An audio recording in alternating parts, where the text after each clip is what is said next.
2013년 12월 겨울이었습니다. 사람들은 제가 어느 날 갑자기 쓰러졌다고 생각합니다. 하지만 아닙니다. 제 몸은 이미 10년 전부터 아주 천천히 비명을 지르고 있었습니다. 보통 뇌병변 장애인들은 40대나 50대가 되면 디스크가 온다고 합니다.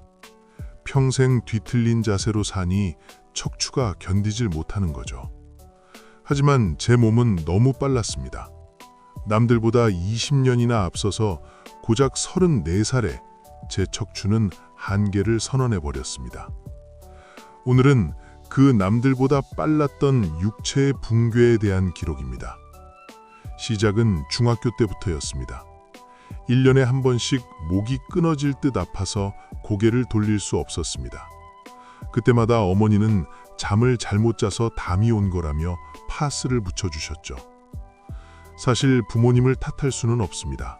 그 시절 부모님은 뇌성마비라는 장애의 특징도 정보도 전혀 모르셨으니까요. 그저 몸을 좀 떠는 장애라고만 생각했지 이 비틀린 근육이 아들의 뼈를 서서히 으스러뜨리고 있다는 사실은 꿈에도 모르셨던 겁니다. 그래서 제가 20대 중반에 처음 목 디스크 판정을 받아왔을 때도 어머님은 놀란 눈으로 되물으셨습니다. 디스크? 그게 도대체 뭔데?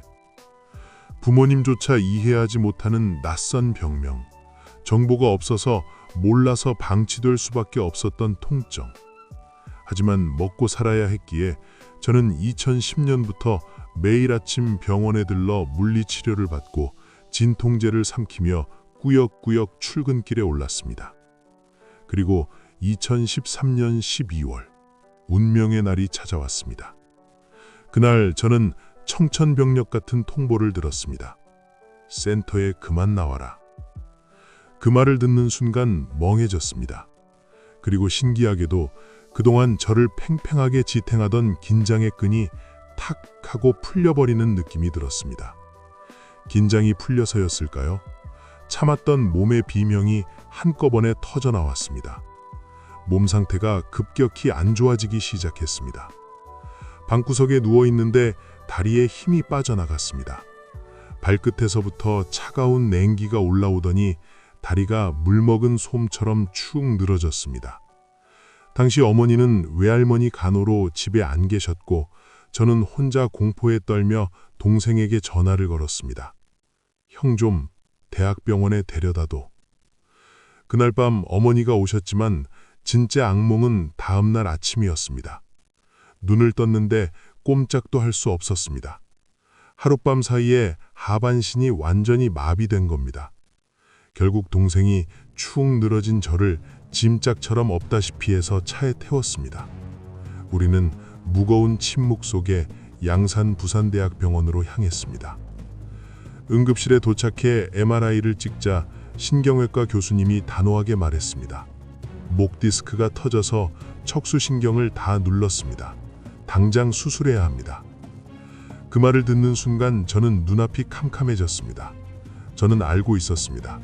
제 몸 상태에서 목에 칼을 댄다는 건 이제 두 다리로 걷는 인생은 끝이라는 걸 의미한다고 믿었습니다. 수술하면 영영 못 걷게 될 거라는 공포. 그래서 저는 교수님 바짓가랑이를 잡고 애원했습니다. 교수님, 저 수술하면 이제 못 걷는 거 아닙니까? 저 걷고 싶습니다.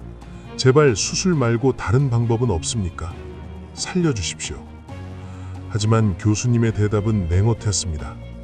지금 수술 안 하면 당신은 평생 전신마비로 누워서 천장만 보고 살아야 합니다. 선택권은 없었습니다. 걷지 못할 거라는 공포를 안고 저는 수술대에 올라야 했습니다. 월요일 1차 수술, 수요일 2차 수술, 일주일에 2번이나 목을 여는 지옥의 스케줄이 잡혔습니다. 월요일 아침 첫 수술대에 올랐습니다. 마취가스를 들이마시며 저는 빌었습니다.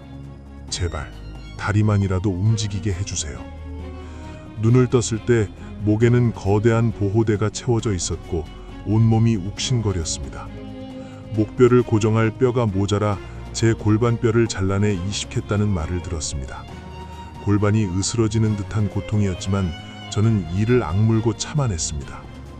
하지만 문제는 그 다음이었습니다. 이틀 뒤인 수요일 2차 수술을 해야 하는데 제 몸이 신호를 보내왔습니다. 화요일 밤 저는 직감적으로 알았습니다. 지금 내 체력으로 내일 또 수술대에 오르면 나는 죽는다. 두려움이 아니었습니다. 그것은 죽음에 대한 확실한 예감이었습니다. 저는 어머니를 불렀습니다. 아주 단호하게 말했습니다. 엄마, 내일 수술 못한다고 해라. 지금 하면 나 진짜 죽는다. 어머니도 제 눈빛에서 심상치 않음을 느끼셨는지 곧바로 의료진을 붙잡았습니다. 선생님, 애가 죽을 것 같다잖아요. 며칠이만이라도 미뤄주세요. 결국 저의 완강한 거부와 직감 덕분에 일주일이라는 시간을 벌어낼 수 있었습니다. 그 일주일은 겁먹어서 도망친 시간이 아니었습니다. 살기 위해, 제 몸을 추스리기 위해 벌어낸 생존의 시간이었습니다. 우여곡절 끝에 2차 수술까지 무사히 마쳤습니다. 하지만 후유증은 혹독했습니다. 아니, 그 후유증은 영원했습니다. 수술 도구들이 신경과 식도를 건드린 탓일까요? 제 왼쪽 엄지손가락, 이 손가락은 10년이 지난 지금까지도 감각이 온전치 않습니다. 늘 저릿저릿하고 마치 전기가 통하는 것처럼 찌릿한 느낌. 신경이 손상된 채로 굳어버린 겁니다. 그리고 또 하나, 저는 아직도 된 밥을 잘 먹지 못합니다. 식도가 좁아져서 조금이라도 밥이 되거나 거칠면 여지없이 목에 턱 하고 걸려버립니다. 그러면 숨이 막히고 미친 듯이 기침이 터져 나옵니다. 저릿한 손가락과 목에 걸리는 밥알. 저는 매일 밥을 먹을 때마다, 그리고 왼손을 쓸 때마다 2013년 그 겨울의 수술대를 떠올립니다. 이것이 제가 살아남은 대가이자 제 몸에 새겨진 지울 수 없는 낙인인 셈입니다. 하지만 저는 포기하지 않았습니다. 비록 손끝은 저리고 밥은 삼키기 힘들지라도 제 의지마저 삼켜지진 않았으니까요. 양산 부산대학병원으로 가는 그 험난한 재활의 길 위에서 저는 다짐했습니다. 무너지지 않겠다. 내 척추가 무너져도, 내 뼈를 깎아내도 나는 반드시 내 발로 다시 걷는다. 목에 걸리는 밥알처럼 삶이 나를 자꾸만 걸려 넘어지게 해도 저는 뱉어내고 다시 삼키며 살아갈 것입니다. 죽음의 문턱에서 제 직감과 의지로 살아 돌아왔으니까요. 무너진 육체를 딛고 다시 일어선 남자.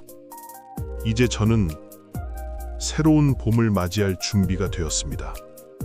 다음 이야기 제21화 동지 민정. 다시 찾은 웃음. 저를 다시 웃게 만든 고마운 사람의 이야기가 이어집니다.